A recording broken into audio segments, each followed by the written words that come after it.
Schooling is a form of adoption. You give your kid away to a group of strangers. You accept a promise, sometimes stated and more often implied, that the state, to its agents, knows better how to raise your children and educate them than you, your neighbors, your grandparents, your local traditions do. And that your kid will be better off so adopted. By the time the child returns to the family, or has the option of doing that, very few want to.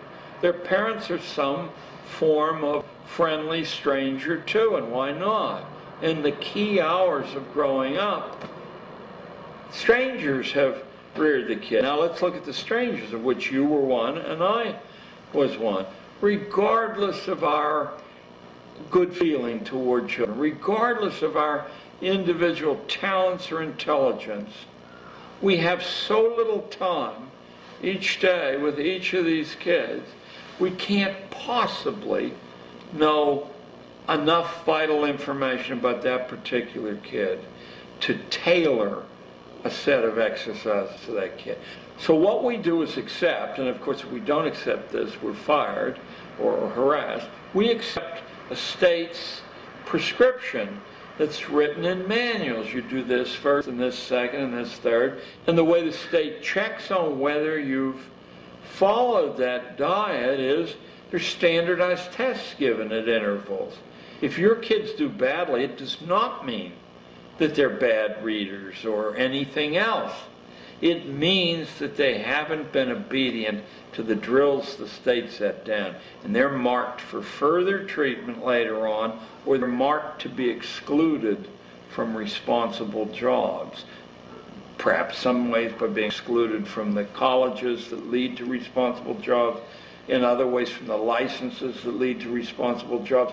This was all worked out. It didn't evolve by a lot of rational people saying, we'll take this, this, and this from the past, then the next generation will take this, this, and this.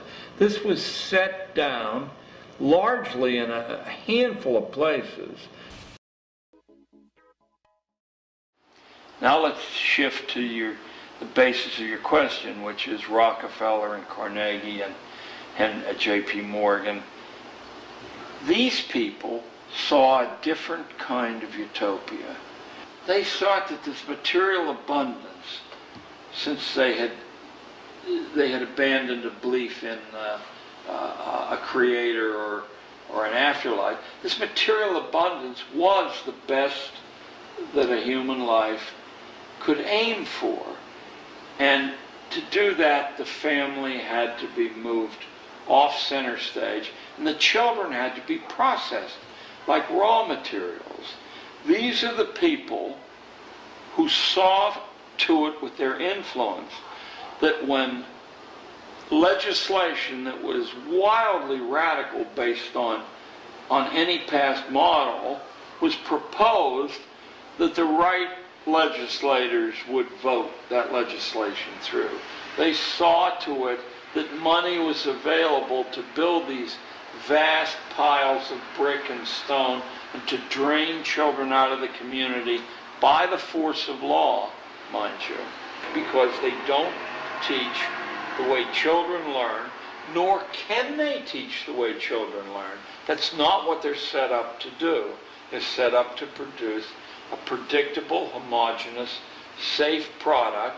They're set up to sort people into occupational categories, roughly consonant with what the current economy demands. A lot of the constraints on us, a lot of the strings that hold us like puppets are really inventions of our own mind. I'm not saying that there aren't armies and police and various ways to punish deviance, but there isn't any way to punish a large number of deviants. There isn't any way to do that. It's too expensive to even try to do it unless you can colonize the minds of children growing up so they become their own police. and they will report other children who are deviating.